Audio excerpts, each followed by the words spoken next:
Assalamualaikum warahmatullahi wabarakatuh. Selamat pagi kepada peserta pelatihan asuhan gizi pada pasien COVID-19. Perkenalkan, nama saya Maya Rejeki. Saya dan partner saya, Fatma Silviani, hari ini akan menjadi fasilitator untuk membawakan materi manajemen terapi gizi pada pasien dewasa dengan COVID-19. Sebelum kita masuk ke materi intervensi gizi, ada baiknya kita mengulang kembali, mengingat kembali apa sih sebenarnya coronavirus itu. Coronavirus merupakan virus baru penyebab penyakit saluran pernafasan yang pertama kali ditemukan ini di daerah Wuhan ya, di Cina, di mana virus ini merupakan satu keluarga dengan virus penyebab SARS dan MERS. Gejala apa saja yang ditimbulkan setelah kita terinfeksi virus ini, yaitu seperti demam, batuk pilek, gangguan pernafasan, sakit tenggorokan, serta letih dan lesu. Pada saat awal-awal pandemi, hampir 80% pasien-pasien yang terkonfirmasi positif COVID-19 ini mengalami demam dengan derajat sampai 38, bahkan lebih ya. Tetapi semakin berkembangnya waktu, semakin berkembangnya ilmu pengetahuan, ternyata virusnya juga semakin berkembang gejalanya ya. Jadi bukan hanya yang tadi disebutkan, tetapi sekarang lebih dominan kepada keluhan kehilangan indera penciuman dan indera perasa. Pada pasien-pasien yang terkonfirmasi positif COVID-19, telah dilaporkan bahwa rata-rata mereka mengalami gangguan saluran pernafasan, mulai dari gejala tingkat sedang sampai dengan tingkat berat. Gejala yang ditimbulkan antara lain seperti batuk, pilek, serta nafas sesak atau napas yang terasa pendek. Atau saat mencoba untuk menarik nafas terasa seperti berat tarikannya ya. Dan biasanya gejala ini akan muncul pada 2-14 hari setelah seseorang terpapar virus COVID-19. Kondisi-kondisi seperti ini dengan penurunan fungsi pernafasan ini dapat membuat seseorang mengalami shock, gagal nafas, sampai dengan kegagalan multi organ. Ya, dan perlu diketahui juga dengan meningkatnya kerja otot pernafasan, maka ini akan meningkatkan konsumsi energi tubuh ya akibat dari gejala-gejala tersebut. Kemudian ditambah lagi dengan pasien-pasien dengan COVID-19 ini akan mengalami demam, seperti yang kita ketahui bahwa demam juga akan meningkatkan konsumsi energi tubuh. Jika kondisi asupan pada pasien-pasien COVID-19 ini tidak terpenuhi secara adekuat, maka mau tidak mau pemenuhan konsumsi energi yang sedang meningkat ini akan dipenuhi dari pemecahan protein dan lemak tubuh.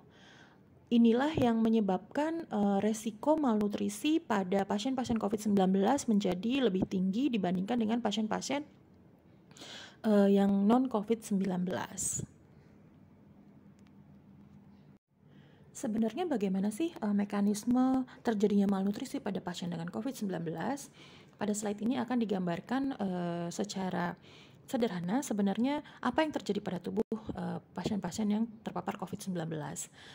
Pada kondisi infeksi berat, ini akan terjadi peningkatan stres inflamasi dan resiko terjadinya hipoksia, terutama pada sel-sel tubuh.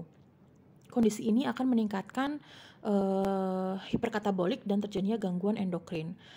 Adanya hiperkatabolik pada kondisi tubuh, ini akan menyebabkan peningkatan kebutuhan energi dan protein. Jika asupannya tidak adekuat, maka pemenuhan kebutuhan energi dan protein yang meningkat ini akan terpenuhi dengan proses terjadinya gluconeogenesis, proteolisis, dan oksidasi lemak yang meningkat, yang ujung-ujungnya nanti akan menyebabkan pasiennya mulai mengalami penurunan berat badan. Ya, nanti tampilan fisiknya akan semakin kurus sampai nanti benar-benar seperti kondisi orang-orang yang mengalami wasting syndrome. Kemudian adanya anoreksia karena infeksi, dyspnea, dysosmia, dysgeusia, psikologis ataupun keterbatasan makanan. Ini juga akan menurunkan asupan serta nafsu makan pasien-pasien dengan COVID-19. Dan hal ini terjadi pada 60% pasien COVID di Wuhan. Yang imbasnya nanti adalah masalah terbesarnya mulai terjadi defisiensi zat gizi, baik itu zat gizi makro maupun zat gizi mikro. Selain itu adanya infeksi, kemudian hipermetabolisme, lalu imobilisasi fisik, ini juga akan menyebabkan penurunan massa otot ya. Dan yang terakhir Pada pasien-pasien yang dirawat di ruang perawatan intensif, ini biasanya menggunakan peralatan invasif serta antibiotik-antibiotik tertentu yang memang diberikan kepada pasien-pasien COVID-19. Penggunaan alat invasif dan antibiotik ini akan menyebabkan terjadinya hipoproteinemia dan gangguan gastrointestinal. Kondisi-kondisi inilah yang menyebabkan pasien-pasien COVID-19 sangat rentan mengalami malnutrisi selama terpapar virus tersebut. Nah, selain kondisi-kondisi yang rentan menyebabkan malnutrisi pada pasien-pasien COVID-19, kita juga harus harus mengingat kembali kondisi seperti apa sih sebenarnya yang bisa beresiko untuk menimbulkan masalah gizi pada pasien-pasien tertentu ya. Yang pertama, salah satunya adalah menggunakan diet enteral atau parenteral yang dalam jangka waktu lama. Untuk diet enteral memang walau bagaimanapun makanan yang paling baik adalah gizi seimbang dengan bentuk makanan yang bervariasi. Sebenarnya ini tujuannya untuk menjaga supaya fungsi saluran cernanya tetap baik dan berjalan dengan lancar. Kemudian jika kita menggunakan makanan cair secara jangka waktu yang lama ya, secara terus-menerus, ini juga akan berkaitan dengan akses makan ya. Penggunaan akses makan terutama yang sifatnya tube feeding ini memang tidak dianjurkan karena beresiko untuk terjadinya infeksi ataupun luka-luka tertentu pada saluran cerna seseorang. Kemudian untuk parenteral, jika kita menggunakan parenteral terlalu lama, ini juga akan mengganggu nilai lab tertentu ya. Salah satunya adalah yang paling sering menjadi bermasalahan adalah nilai elektrolit yang terganggu serta gula darah yang tidak stabil. Nah, kemudian yang kedua adalah kondisi suspek malnutrisi berdasarkan hasil screening gizi yang sudah terkonfirmasi atau yang sudah tervalidasi. Jadi kalau memang sudah dinyatakan sebagai suspek malnutrisi, ini sudah pasti akan menjadi masalah gizi di kemudian hari. Lalu adanya makanan yang sifatnya alergen untuk seseorang ya, alergi makanan tertentu. Kemudian terdapat tanda-tanda resiko refeeding syndrome, terutama pada pasien-pasien yang mengalami malnutrisi. Apa sih refeeding syndrome itu? Nanti kita akan bahas di slide selanjutnya. Kemudian tipe 1 diabetes mellitus ya, seperti kita tahu memang untuk diabetes mellitus tipe 1 untuk pengaturan makannya ini agak berbeda dengan yang diabetes mellitus tipe 2. Lalu kondisi cystic fibrosis dan yang terakhir adalah kelainan metabolisme bawaan. Pada pasien dengan COVID-19 seringkali muncul keluhan seperti mual muntah, sesak napas, nyeri abdomen, dan pasien cenderung merasa lemas. Nah, jika keluhan-keluhan di atas muncul, tentunya akan mempengaruhi asupan makanan dari pasien tersebut. Di mana misalnya apabila pasien tersebut merasakan nyeri abdomen, pasti tidak akan merasa nyaman untuk makan sehingga asupan makanan otomatis akan berkurang.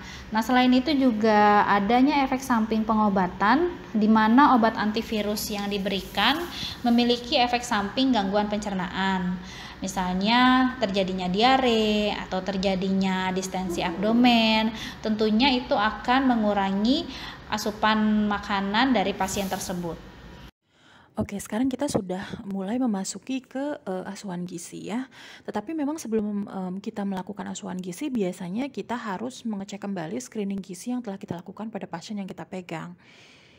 Screening gizi ini sendiri toolsnya ada bermacam-macam ya. Ada yang menggunakan MST atau Malnutrition Screening Tools, ada yang Malnutrition Universal Screening Tools atau MUST, ada Nutrition Risk Screening, atau Subjective Global Assessment. Untuk NRS sendiri ini biasanya digunakan di pasien-pasien yang perawatan intensive care. Sedangkan untuk MST ini kayaknya yang paling banyak digunakan di rumah sakit di Indonesia karena memang pertanyaannya sederhana dan mudah untuk dilakukan. Kemudian kita lanjut kepada diagnosis gizi apa yang sering timbul atau yang dominan pada kasus-kasus COVID-19. Yang pertama adalah gangguan fungsi saluran cerna. Memang banyak juga pasien-pasien yang terkonfirmasi COVID-19 ini mengeluh mengalami gangguan fungsi saluran cerna seperti mual muntah, diare, atau bahkan ada yang sampai nyeri perut. Dengan kondisi gangguan fungsi saluran cerna ini memang nanti akan berefek pada asupan gizinya ya. Kemudian yang kedua adalah disfagia. Ini juga biasanya dikeluhkan oleh pasien-pasien dengan COVID-19 walaupun tidak banyak ya. Sebenarnya disfagia ini kadang suka rancu ya, antara dia kesulitan untuk bernafas, sesak, atau disfagia. Tetapi memang kadang sering juga pasien-pasien mengeluh sulit menelan ya, sehingga kadang untuk diagnosis ini sering muncul. Lalu ada juga peningkatan kebutuhan zat gizi yang spesifik. Peningkatan zat gizi yang spesifik ini biasanya karena pada pasien-pasien COVID ini ada penyakit penyerta ya. Lalu ada juga asupan gizi tidak adekuat, di mana asupan zat gizi yang tidak adekuat ini tadi di awal sudah dijelaskan penyebabnya apa-apa saja, dan memang ini menjadi masalah yang utama pada pasien-pasien COVID-19, terutama yang sudah menunjukkan gejala sedang sampai berat. Lalu dari sekian banyak diagnosis gizi yang dominan yang muncul, imbasnya ujung-ujungnya nanti akan mengerucut pada terjadinya malnutrisi ya. Penurunan berat badan karena asupan yang tidak adekuat, adanya disfagia, gangguan fungsi saluran cerna, ini nanti akan mengerucut kepada terjadinya malnutrisi. Bagaimana sih sebenarnya kaitannya antara zat gizi dengan imunitas?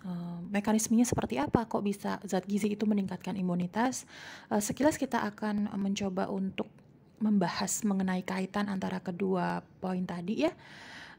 Untuk asupan gizi, jika memang terpenuhi dengan baik, tercukupi secara adekuat, ini akan membantu menurunkan kerusakan oksidatif dan proses inflamasi. Ya, ketika kerusakan oksidatif dan inflamasi mulai menurun ataupun terhambat prosesnya, maka ini akan meningkatkan imunitas tubuh. Ketika imunitas tubuh meningkat, maka fungsi pernafasan juga akan ikut membaik ya. Jadi dia perbandingannya tegak lurus. Nah, setelah fungsi pernafasan membaik, ini juga akan memperbaiki prognosis pasien-pasien yang mengalami COVID-19. Jadi semakin adekuat asupan zat gizinya, maka ini akan meningkatkan prognosis dari pasien-pasien COVID-19, terutama yang dilakukan rawat inap. Setelah diagnosis gizi berhasil ditegakkan, langkah selanjutnya yang harus kita lakukan yaitu menentukan intervensi gizi apa yang akan kita berikan kepada pasien. Nah, sebelum kita membahas tentang intervensi gizi, ada baiknya kita tahu dulu kapan waktu yang tepat baiknya kita melakukan asuhan gizi. Asuhan gizi itu sendiri dimulai pada 24 sampai 48 jam pertama pasien masuk ruang rawat inap. Nah, kebijakan ini sudah berlaku di sebagian besar rumah sakit yang ada di Indonesia. Proses intervensi gizi ini sendiri akan mulai terfikirkan jika ahli gizi sudah melakukan proses asuhan gizi dan diagnosis gizi sudah ditegakkan.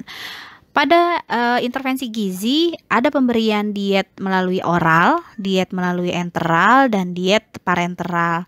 Nah, pada pemberian diet enteral pada pasien dengan COVID-19 dapat menjadi makanan utama pada pasien dengan penurunan kesadaran misalnya, atau pada pasien dengan gangguan sesak yang semakin memberat, atau bisa juga pada pasien dengan gangguan saluran cerna bagian atas.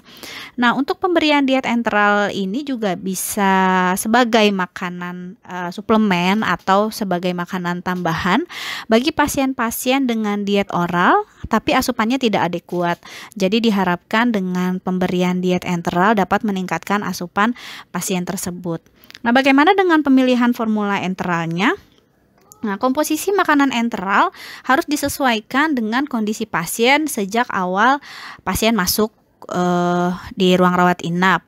Misalnya, kalau pasiennya pada saat awal masuk sudah terlihat ada gangguan pencernaan, itu pasti formulasi enteralnya berbeda dengan pasien yang tidak memiliki gangguan pencernaan. Nah, pemberian dengan metode continuous lebih disarankan daripada bolus. Kenapa? Karena pada proses dengan pemberian continuous, saluran cerna akan merasa lebih nyaman dalam menerima diet enteral. Nah, pada pasien yang ada restriksi cairan atau pembatasan cairan, Untuk formulasi dietnya dapat ditingkatkan densitas energinya menjadi 1,3 sampai 1,5 kilokalori per mili formula. Kemudian untuk pemberian pada prone position juga harus memperhatikan posisi NGT dan risiko aspirasi. Nah, untuk pemberian diet pada prone position nanti akan dibahas di slide yang selanjutnya.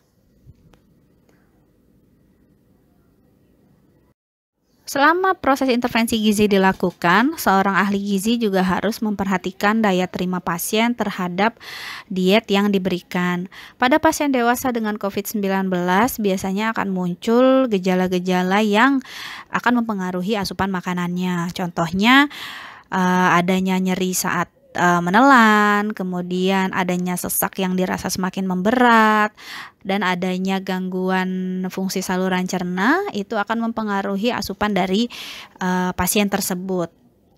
Nah, hasil pemantauan daya terima itu harus menjadi dasar bagi ahli gizi untuk mempertimbangkan apakah perlu adanya modifikasi dari diet yang diberikan.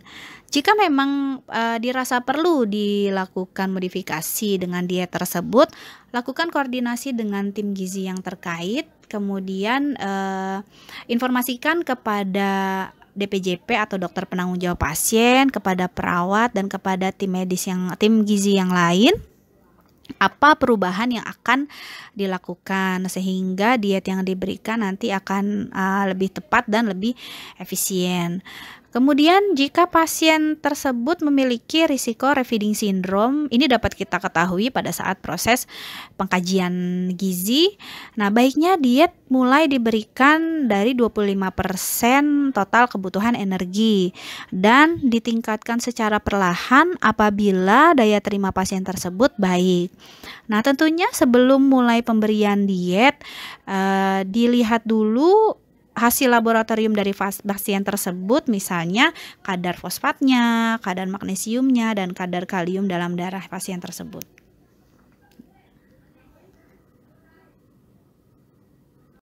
Berikut adalah perhitungan kebutuhan energi dan zat gizi untuk pasien dewasa dengan COVID-19 yang diadaptasi dari kebutuhan energi dan zat gizi pada pasien dengan infeksi. Saya ambil dari Panduan Pelayanan Gizi dan Dietetik di Rumah Sakit Darurat dalam penanganan pandemi COVID-19 tahun 2020. Energi 40-45 kilokalori per kilogram berat badan. Nah, pemberian energi ini dapat diberikan secara bertahap menyesuaikan dengan kondisi pasien. Jadi apabila pada saat pengkajian gizi kita mengetahui pasien tersebut sepertinya tidak bisa diberikan diet langsung dalam jumlah yang besar kalorinya, baiknya diet diberikan secara bertahap dengan kalori yang dinaikkan perlahan-lahan sesuai dengan daya terima pasien.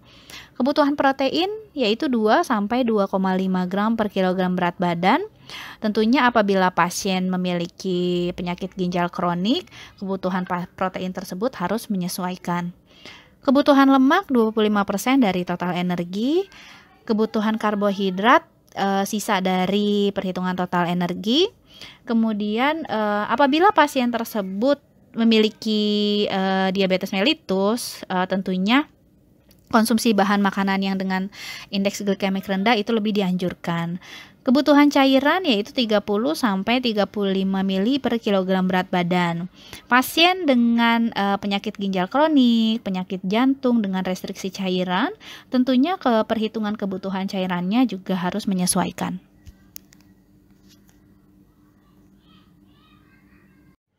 Untuk rute pemberian makanannya seperti apa? Untuk rute pemberian makanannya ini dilihat dari kondisi pasien masing-masing ya. Bisa lewat oral, enteral, ataupun parenteral. Kalau lewat oral, ini upayakan pemberian makan densitas tinggi kecuali untuk pasien-pasien dengan diabetes mellitus. Makanan per oral memang sangat beresiko apabila diberikan pada pasien ICU, baik yang tidak diintubasi ataupun pasca ekstubasi. Seperti di ruangan saya, memang walaupun pasiennya bisa makan per oral, kita tidak akan memberikan makanan yang yang densitas kalorinya itu terlalu tinggi atau bentuk makanannya itu terlalu padat. Jadi paling kita berikannya hanya makanan saring, atau paling tinggi itu adalah bubur nasi, bentuknya seperti bubur nasi dengan tambahan makanan cair atau makanan enteral sebagai suplemen. Kemudian untuk diet enteral sendiri ini lebih direkomendasikan untuk pasien COVID-19 dengan kondisi stres yang berat. Ya, diberikan juga jika asupan oralnya kurang dari 50% kebutuhan dalam 1 minggu terakhir.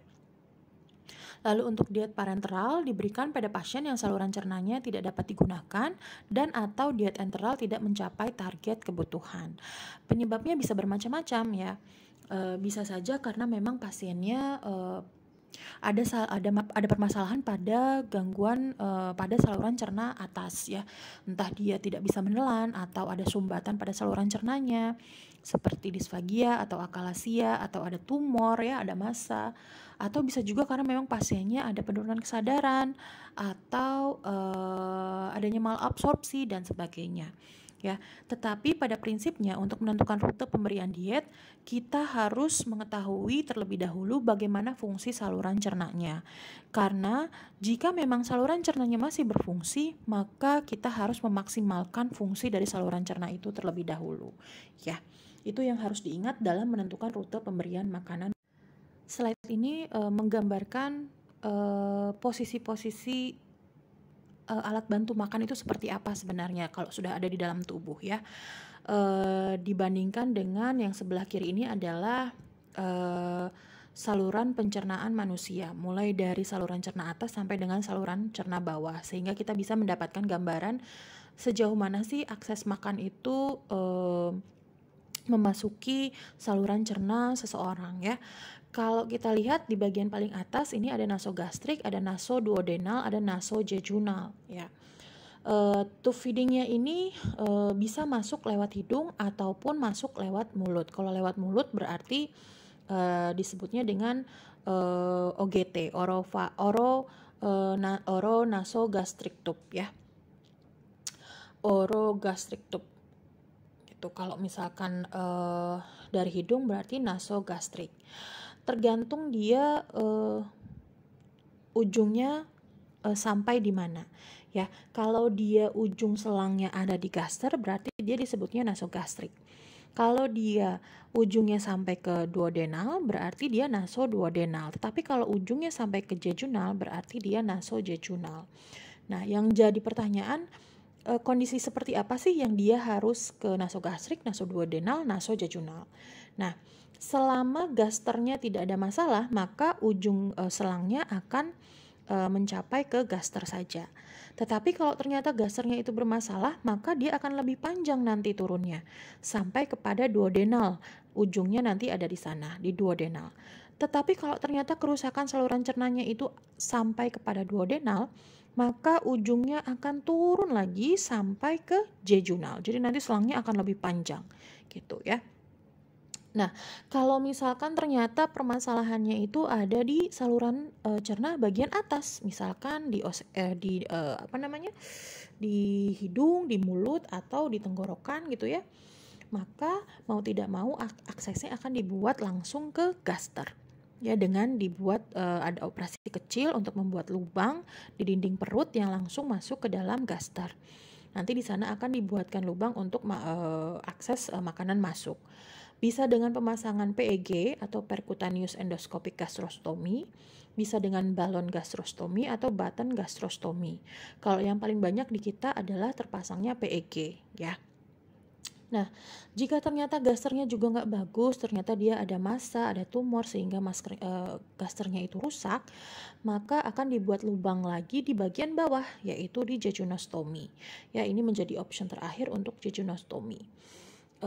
Entah itu nanti jejunostominya sampai ileostomi atau bagaimana, itu nanti disesuaikan dengan kondisi pasiennya masing-masing ya, sejauh mana kerusakan pada saluran cernanya terjadi.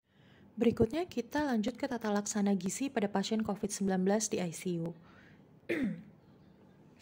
Rentang waktu inisiasi diet pada pasien-pasien COVID-19 di ICU ini dilakukan pada 36 jam saat masuk rumah sakit atau 12 jam setelah pasien terintubasi. Terintubasi ini adalah saat pasien mulai terpasang alat bantu nafas atau biasa sebutnya ventilator ya. Kemudian enteral nutrisi tetap lebih disarankan dibandingkan dengan parenteral nutrisi. Tetapi harus dengan syarat hemodinamiknya stabil serta saluran cernanya baik. Yang dikatakan hemodinamik ini adalah kondisi-kondisi di mana seseorang sudah melewati masa resusitasinya, masa gawat daruratnya ya. Jadi biasanya hemodinamik ini dilihat dari nilai CVP atau Central Venous Pressure, kemudian MAP, kemudian urine outputnya juga harus dilihat. Kita tidak perlu bingung untuk menghitung data-data tersebut karena kalau di ICU itu semuanya datanya sudah tersedia. Kita hanya tinggal membandingkan saja dengan nilai normalnya. Ya, untuk CVP dan MAP itu akan terlihat di monitor. Kemudian untuk urine output sudah ada di flowchart atau cardiac pasien-pasien yang ada di ICU. Nah, kemudian untuk pemilihan formula makanan cairnya ini dianjurkan formula tinggi protein dengan kandungan protein lebih dari 20%. Ya. Kemudian untuk yang dikatakan dengan inisiasi diet pasti dimulai dengan volume yang kecil, yaitu pada tropic rate sekitar 10 sampai 20 ml per jam dan akan dinaikkan bertahap dalam waktu 1 minggu jika memang toleransi dietnya baik. Kita juga harus tahu bahwa hampir 4,9 sampai 11,5% pasien COVID-19 di rumah sakit ini memerlukan perawatan ICU dan angkanya memang makin kesini makin tinggi ya. Dan ini juga akan meningkat pada usia 75 tahun ke atas menjadi 31%. Jadi memang semakin banyak pasien-pasien yang terpapar COVID-19 ini membutuhkan perawatan di ICU. Bagaimana dengan kebutuhan energi dan zat gizinya? Ternyata ini berbeda dengan pasien-pasien COVID yang non perawatan ICU. Ya, kalau tadi mungkin dari sumber rumah sakit gawat darurat COVID-19 itu kebutuhannya standar ya, agak tinggi, sekitar 40 sampai 45 kilokalori per kilogram berat badan. Nah, setelah kita lihat pada pasien-pasien ICU, ternyata ini tidak sama ya, berbeda, lebih kecil. Untuk pemberian energi dan proteinnya ini juga dibedakan berdasarkan status gizinya serta berat badan aktual ataupun berat badan ideal. Nah, untuk pasien-pasien dengan indeks massa tubuh tidak tergolong obes, ini menggunakan berat badan aktual. Kemudian baik protein maupun energinya. Tetapi kalau sudah obes, maka proteinnya menggunakan berat badan ideal. Tetapi untuk obes tingkat 3 atau level 3, berat badan yang digunakan adalah berat badan ideal baik protein maupun energinya. Kalau kita lihat di sini untuk kebutuhan energi yang paling tinggi adalah 30 kilokalori untuk pasien-pasien yang obes. Tetapi untuk kebutuhan protein bisa sampai 2,5 gram per kilogram berat badan per hari. Pada perhitungan kebutuhan energi dan protein pasien-pasien ICU ini juga dibedakan berdasarkan kondisi ginjalnya. Jadi kalau ternyata ginjalnya mengalami gangguan dan dia tidak membutuhkan terapi pengganti, maka untuk kebutuhan proteinnya diberikan 1,2 sampai 2 gram. Tetapi kalau ternyata dia membutuhkan terapi pengganti ginjal seperti hemodialisis atau CAPD, maka kebutuhan proteinnya harus diberikan lebih tinggi sampai kepada 2,5 gram per kilogram berat badan per hari. Sedangkan untuk kebutuhan energinya sama-sama menggunakan berat badan aktual dengan konstanta 25 sampai 30 kilokalori per kilogram berat badan aktual.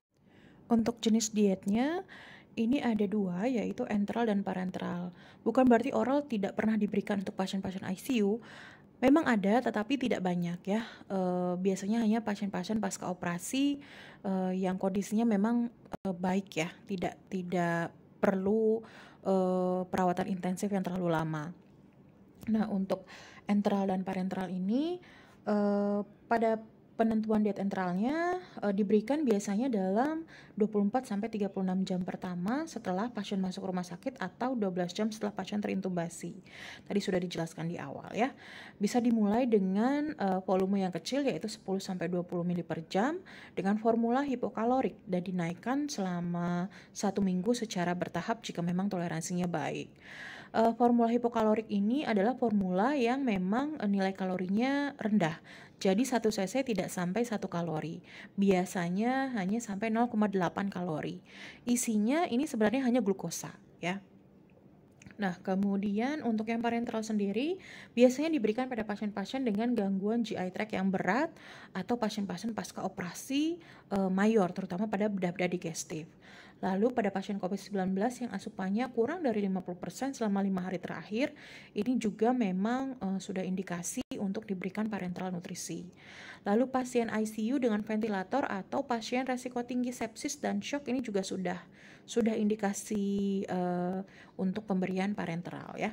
Dan tetap saja prinsipnya adalah dalam penentuan dietnya, jika memang saluran cerna berfungsi walaupun sedikit, maka pergunakanlah fungsi yang sedikit itu untuk memberikan makanan pada pasien-pasien yang kita tangani ya.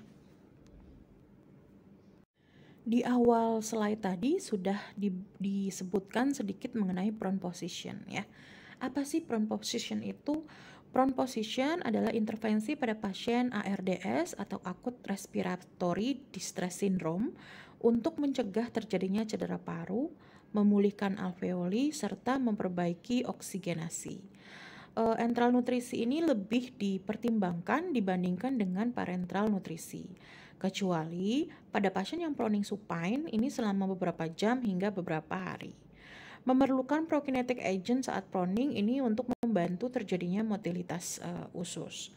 Lalu pertimbangan inisiasi diet kapan harus dilakukan pada saat prone ataupun pada saat supine ini tergantung dari hemodinamik, fungsi GI tract serta akses enteralnya. Kemudian kapan harus diberikan tropic feeding atau tidak diberikan makanan sama sekali? Apabila kita sulit untuk memposisikan kepala pasiennya sampai pada 10-25 derajat atau ketika hemodinamik pasiennya buruk atau tidak stabil serta adanya intoleransi GI tract atau ada permasalahan yang berat pada saluran cerna. Kondisi-kondisi inilah yang harus kita pertimbangkan pada saat kita akan melakukan tropic feeding atau memutuskan untuk tidak memberikan makanan sama sekali. Dan ternyata pasien dewasa dengan COVID-19 yang dirawat di ICU tetapi dengan prone position untuk dietnya berbeda lagi. Nah, ini merupakan tantangan bagi seorang ahli gizi yang harus dapat menentukan kapan memberikan diet A, kapan memberikan diet B sesuai dengan kebutuhan pasien tersebut.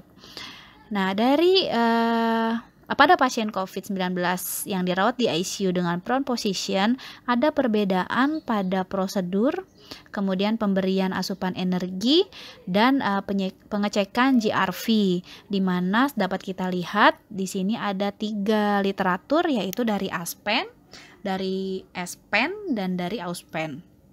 AUSPEN ini bersumber dari Australia. Pada prosedur pemberian diet, enteral feeding dihentikan 1 jam sebelum proning. Itu tidak wajib, sumbernya berdasarkan dari ASPEN. Tetapi dari ESPEN dan AUSPEN menyebutkan bahwa enteral feeding dihentikan 1 jam sebelum proning. Kemudian NGT dialirkan. Nah, kemudian untuk reverse Trendelenburg ini adalah posisi kepala pada saat prone position, di mana ASPEN menyebutkan 10-25 derajat, ESPEN 30 derajat. Nah, untuk pemberian asupan energi dari 3 literatur yang ada itu berbeda-beda. Dari ASPEN menyebutkan 10-20 ml per jam sampai 50 ml per jam. Dari ESPEN menyebutkan 25 ml per jam sampai 65 sampai 85 ml per jam dengan densitas kalori ditingkatkan, yaitu 1,3 sampai 1,5 kilokalori per mili. Nah, dari AUSPEN menyebutkan dalam 24 jam diberikan 1,2 kilokalori per mili, 50 mili per jam, 1,5 kilokalori per mili, 40 mili per jam. Kemudian setelah 5 hari diberikan 25 sampai 30 kilokalori per kilogram berat badan. Untuk GRV atau gastric residual volume atau lebih dikenal dengan residu NGT, dari ASPEN menyebutkan minimalisir pengecekan GRV. Kemudian dari ASPEN menyebutkan lakukan pengecekan GRV setiap 4-6 jam. Sementara dari AUSPEN menyebutkan pengecekan GRV dilakukan setiap 8 jam. Ini untuk tambahan pengetahuan kita saja ya. Untuk prone position, bagaimana sih caranya memberikan feeding initiation pada kondisi prone position. Yang pertama adalah memasang tub feeding, tetapi pemasangan tub feeding ini dilakukan posisinya saat masih supine ya. Supine ini posisinya kita masih tidur terlentang seperti pasien-pasien pada umumnya. Kemudian setelah terpasang tub feeding, baru mulai dilakukan reverse Trendelenburg ya. Tindakan ini adalah membalikkan posisi tubuh seseorang dari supine menjadi prone ya. Dari yang terlentang menjadi seperti tengkurap. Jadi kepalanya itu akan menghadap ke lantai tetapi diberikan bantalan di daerah dahi dan juga dada. Nah, setelah posisinya sudah prone, maka kita harus betul-betul memastikan tub feeding sudah terpasang dengan baik. Ya, biasanya akan dilakukan X-ray abdomen untuk melihat apakah tub feedingnya ini masih mungkin untuk terlepas. Nah, kalau memang posisinya sudah baik, sudah siap untuk diberikan makan, maka makanan cair pun atau enteral ini sudah mulai bisa diberikan. Ya. Tetapi memang karena ini seperti melawan gravitasi, jadi disarankan untuk pemberian makanan cairnya menggunakan feeding pump dibandingkan dengan bolus ataupun drip ya. Jadi tetap disarankan menggunakan alat karena dengan bantuan alat ini akan mencegah adanya aliran balik dari makanan cair yang sudah dimasukkan ke dalam tub feeding. Gitu. Slide ini sebenarnya sama saja dengan slide rute pemberian makanan di awal ya, yang tadi menjelaskan mengenai enteral dan dibandingkan dengan saluran pencernaan. Nah, kalau ini memang ada tambahan mengenai pemberian secara parenteral. Untuk pemberian parenteral memang dilakukan bisa melalui dua cara, yaitu melalui CVC ataupun melalui perifer. Diberikan melalui perifer jika memang parenteral yang diberikan osmolaritasnya tidak terlalu besar. Tetapi kalau osmolaritasnya terlalu besar, parenteralnya terlalu pekat, maka tidak boleh lewat perifer, tapi harus lewat pembuluh darah utama. Ya, jadi dipasang akses di pembuluh darah utama yang dekat leher. Nah, selain itu pada pasien-pasien ICU juga memang lebih sering menggunakan akses CVC karena memang selain parenteral obat-obatan juga ada yang dimasukkan melalui akses CVC ini ya. Itu hanya untuk pengetahuan kita saja untuk akses parenteral. Kapan pemberian diet enteral baiknya dihentikan? Ada beberapa kondisi yang mengharuskan pemberian diet enteral dihentikan, yaitu misalnya apabila kondisi hemodinamik pasien tidak stabil, kemudian pasien tersebut membutuhkan dukungan vasopresor dosis yang tinggi, adanya peningkatan kadar laktat, kemudian adanya intoleransi gastrointestinal yang dimanifestasikan oleh timbulnya diare, adanya mual muntah, distensi abdomen, kemudian adanya perut terasa begah. Nah, itu yang mengindikasikan bahwa diet enteral baiknya sementara dihentikan sampai kondisi pasien membaik. Nah, ini hanya gambaran saja yang dibilang dengan CVC ya. Untuk yang TPN ini adalah CVC adalah akses yang dekat dengan pembuluh darah yang ada di leher. Jadi dia menggunakan pembuluh darah utama ya. Dan ini ada TPN, total parenteral nutrisi. Nah, ketika pemberian enteral itu sudah mulai dihentikan sama sekali, maka untuk diet yang diberikan alternatif terakhirnya adalah pemberian total parenteral nutrisi. Dan kalau memang parenteral nutrisi yang diberikan ini osmolaritasnya besar ya, cairannya pekat, maka pemberiannya tidak boleh melalui perifer tapi harus akses CVC. Ya bisa dengan bantuan sering pump juga. Jadi ini benar-benar disesuaikan dengan kondisi pasien. Di slide sebelumnya kita sudah membahas tentang kondisi-kondisi apa saja yang mengharuskan pemberian diet enteral di stop sementara. Nah, sekarang kita akan membahas kondisi yang mengharuskan pemberian diet seluruhnya ditunda. Artinya dietnya itu baik diet secara oral, secara enteral maupun secara parenteral.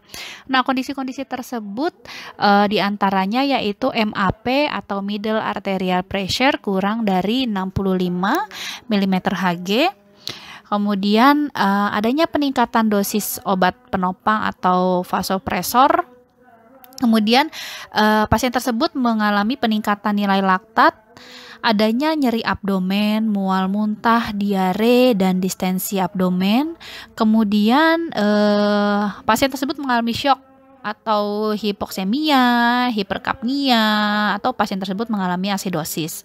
Nah, kondisi-kondisi tersebut mengharuskan pasien untuk dietnya ditunda dulu sementara sampai kondisi pasien sudah stabil dan dapat menerima diet.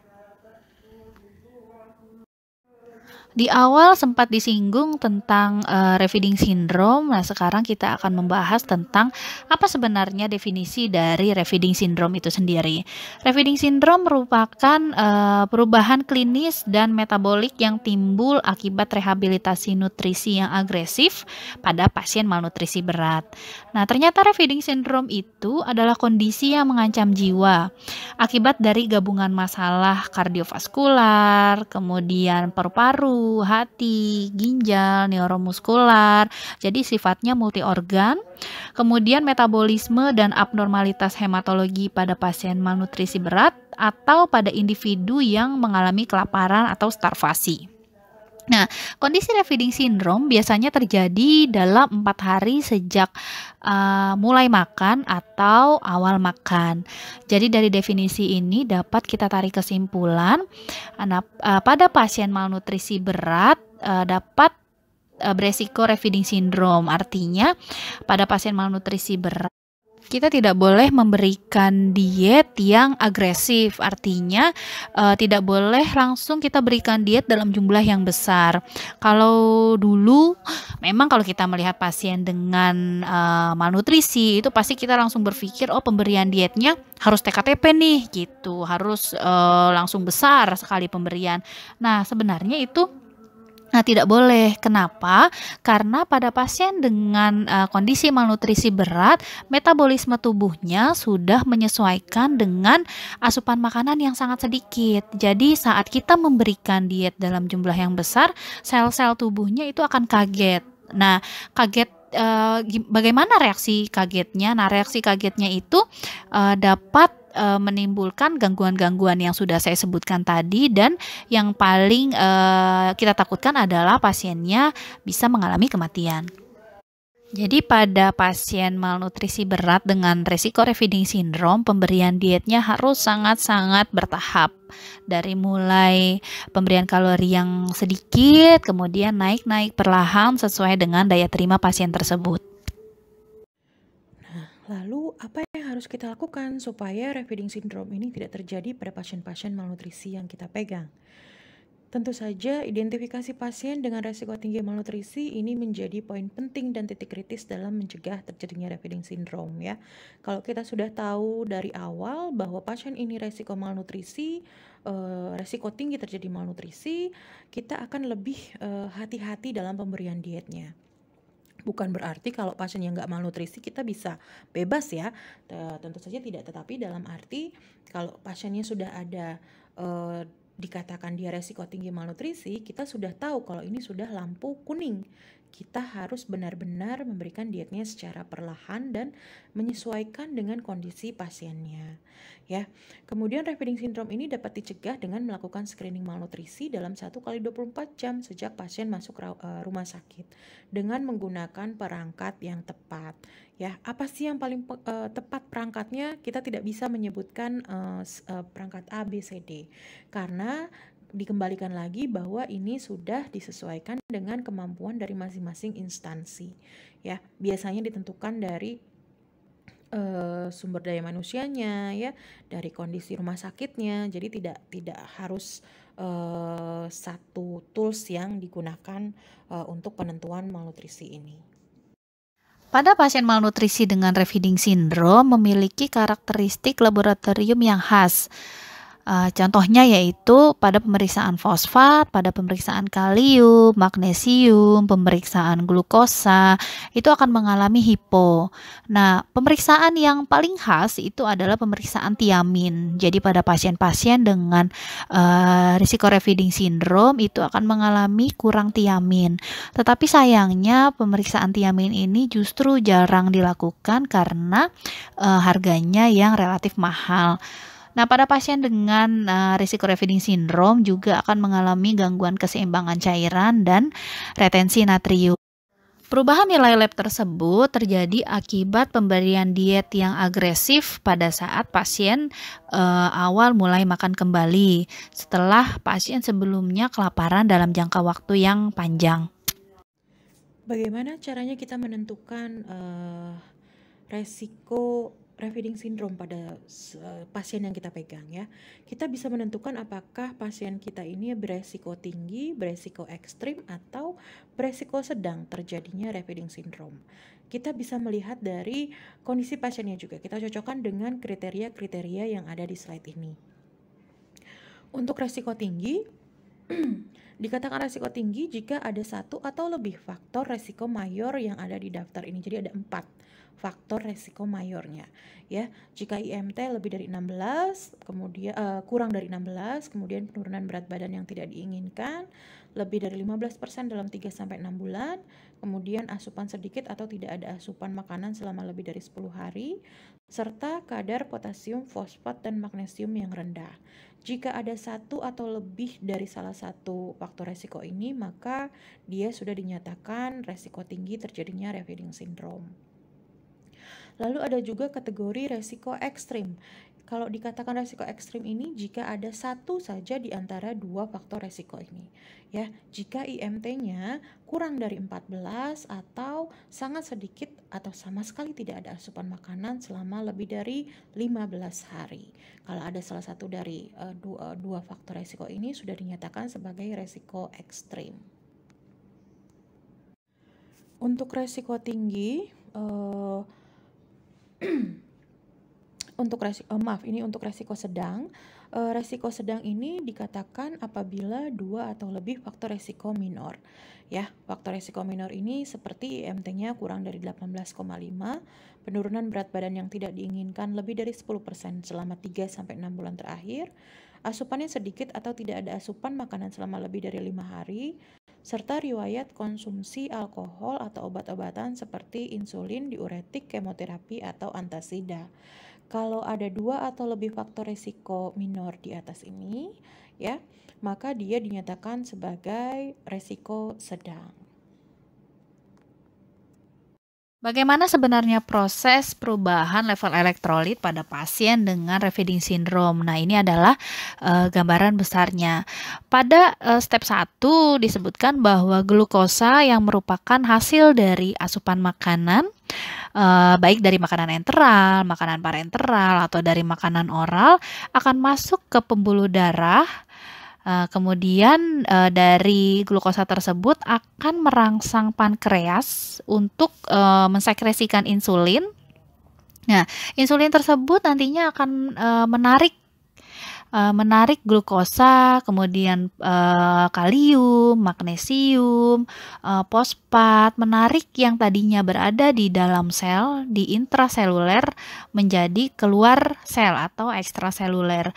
Nah, itulah yang menyebabkan apabila pada pasien dengan refeeding syndrome akan terjadi gangguan elektrolit. Jadi seperti yang saya sebutkan di slide sebelumnya, kondisinya akan hipo-hipo semua gitu. Nah, itu akibat dari keluarnya kalium, magnesium, fosfat, dan tiamin kalau ada dari intrasel menuju ke ekstrasel.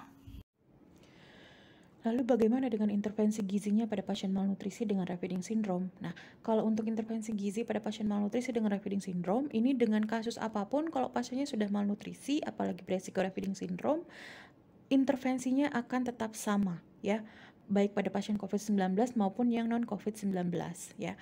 Pertama, kita akan melakukan ataupun pengkajian serta identifikasi pasien terhadap adanya resiko refeeding syndrome. Ya, langkah-langkahnya adalah kita juga harus menentukan terlebih dahulu apakah pasiennya malnutrisi atau tidak. Kalau sudah ada keterangan kalau pasiennya malnutrisi, baru kita melakukan pengecekan untuk kemungkinan adanya refeeding syndrome ya. Dilihat dari riwayat malnutrisinya, apakah sifatnya kronik atau akut, lalu ada penurunan berat badan atau tidak, serta asupannya bagaimana dalam 7-10 hari terakhir. Setelah itu kita tentukan bagaimana dengan kondisi-kondisi vitalnya, tanda-tanda vitalnya ya, serta stres metabolismenya seperti apa. Nah, setelah itu jika memang ternyata hasilnya pasiennya beresiko refeeding syndrome, malnutrisi dengan refeeding syndrome, maka pasien tersebut harus di-refer ke dietitian ya. Kalau dia tidak beresiko, tetap di-refer ke dietitian, tetapi perlakuannya akan berbeda ya. Jika dia tidak beresiko, setelah di-refer oleh dietitian akan diberikan makan secara normal sesuai dengan prosedur yang ada. Setelah di-refer ke dietitian, maka kita akan mulai melakukan asesmen gizi ya, mulai dengan penentuan berat badannya, melihat berat badannya, kemudian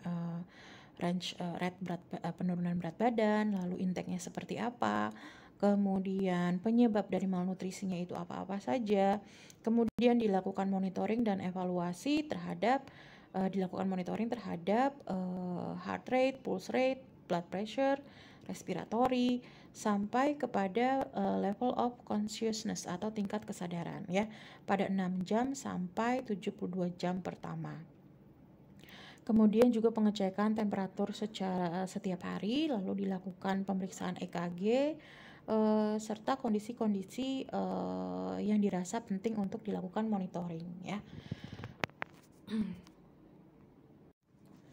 Setelah kita tahu kategori resiko refeeding syndrome-nya, apakah dia tingkat ringan, tinggi ataupun ekstrim, maka kita bisa langsung menentukan intervensi gizinya ya.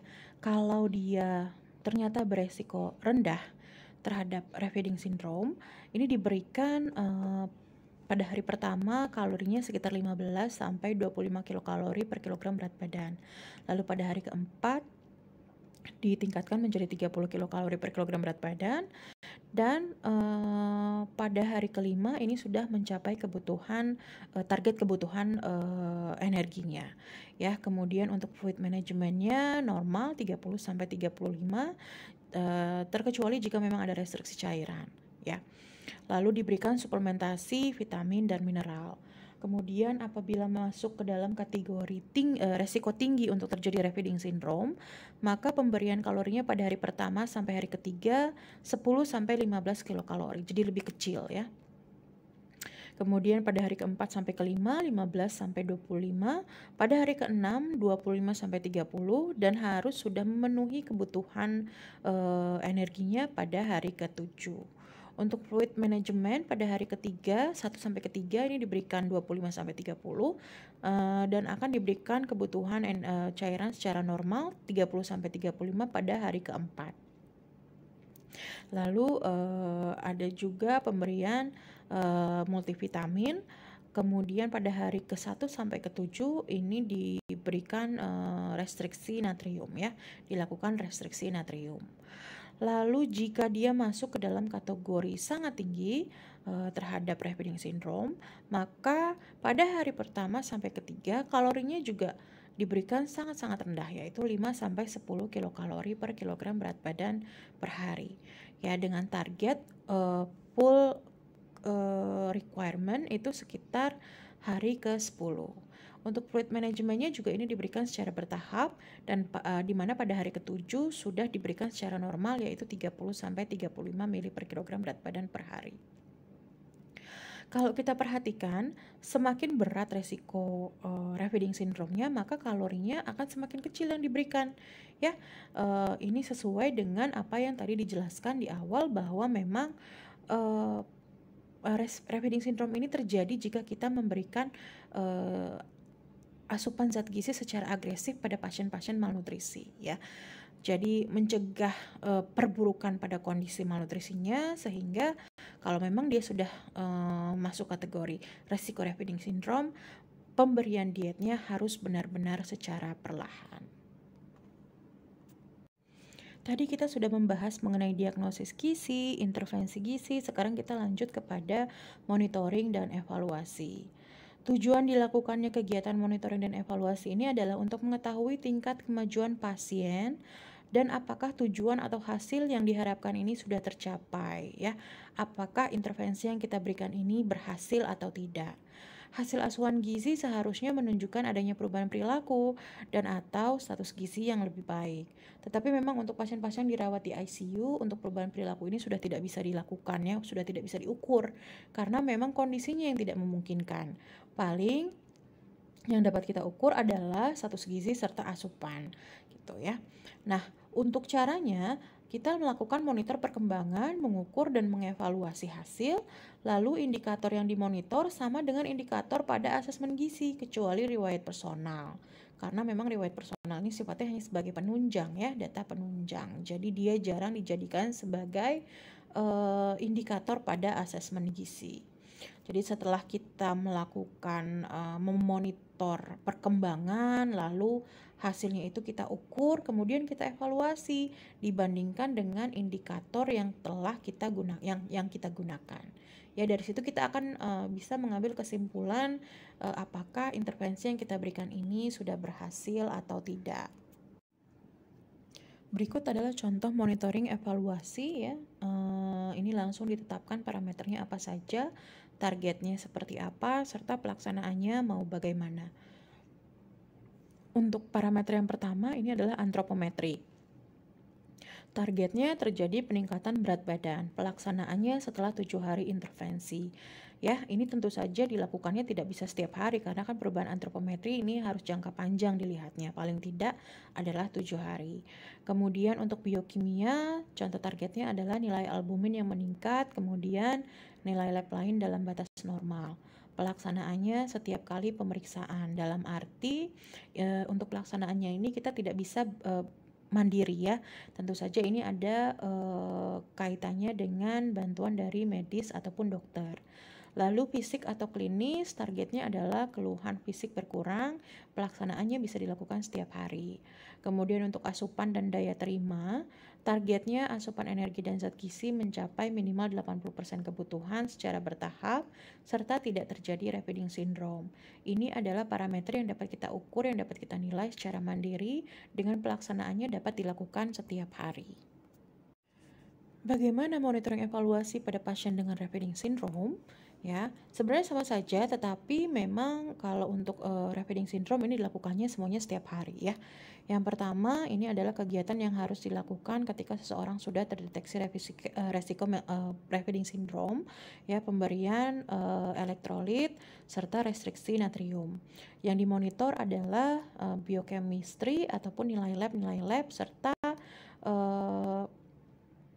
melakukan koreksi terhadap nilai-nilai yang abnormal, ya, pemberian tiamin, vitamin B kompleks secara oral ataupun melalui infus selama 3 hari. Lalu pada hari ke-5 sampai ke-7 ini dilakukan cek elektrolit kembali, lalu pengecekan fungsi organ tertentu seperti ginjal dan lever, serta pengecekan mineral tubuh seperti apa. Lalu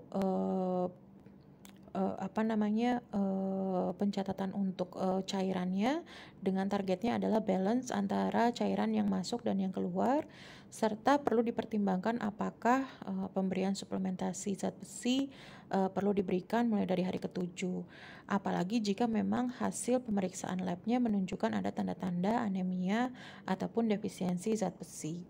Lalu untuk monef pada hari ke-8 sampai ke-10 dilakukan pengecekan ataupun monitoring terhadap klinisnya seperti blood pressure, pulse rate, feeding rate, body weight, sampai dengan fungsi neurologiknya. Dan tetap juga dilakukan pemeriksaan terhadap elektrolit, blood glucose, dan ekokardiografi.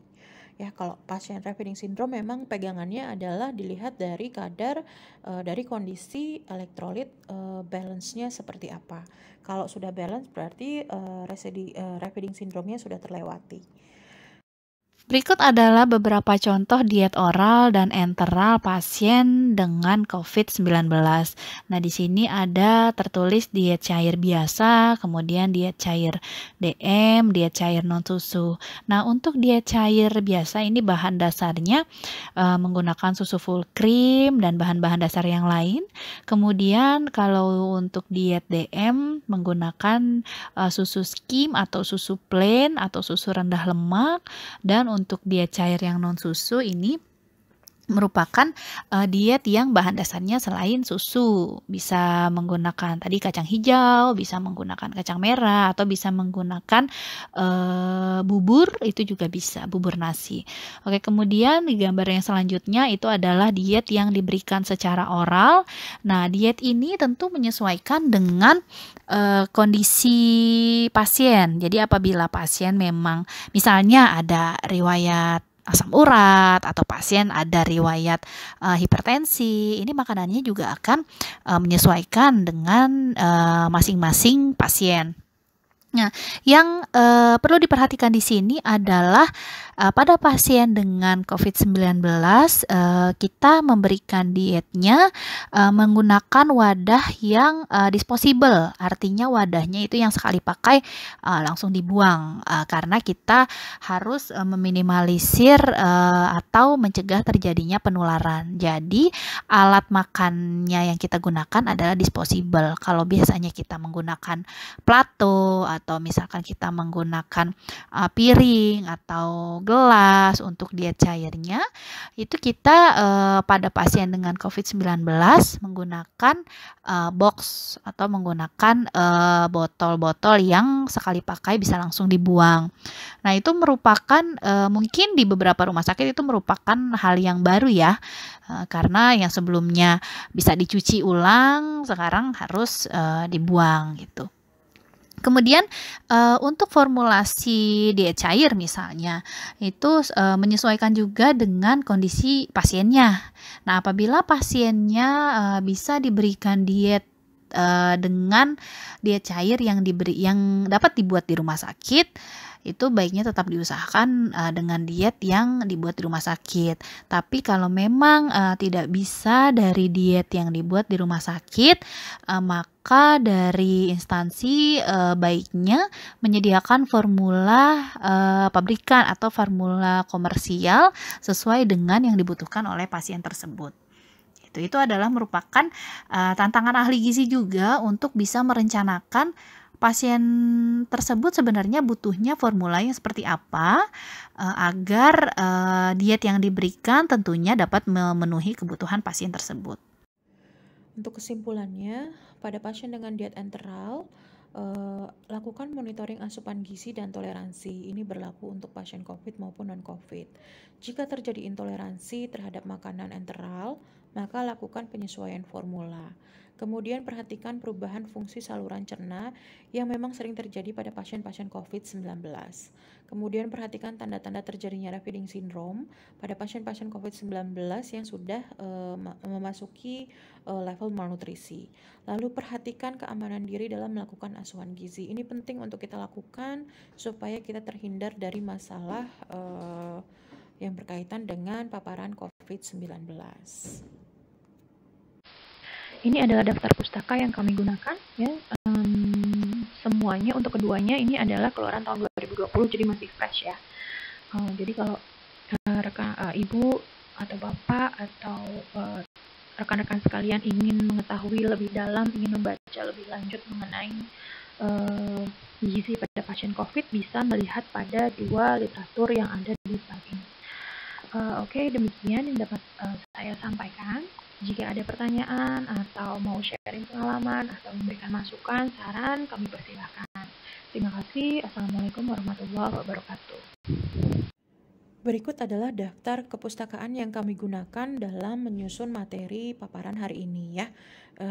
Dua literatur yang dikeluarkan pada tahun 2020 ya.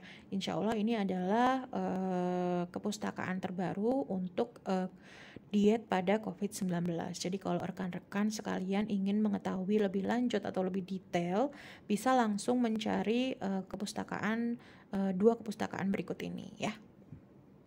Baik, demikian yang dapat kami sampaikan mengenai materi manajemen terapi gizi pada pasien dewasa dengan COVID-19. Jika ada yang ingin bertanya, ingin sharing ilmu, sharing pengalaman terkait dengan gizi pada pasien dewasa dengan COVID-19 ini, kami persilahkan. Terima kasih. Assalamualaikum warahmatullahi wabarakatuh.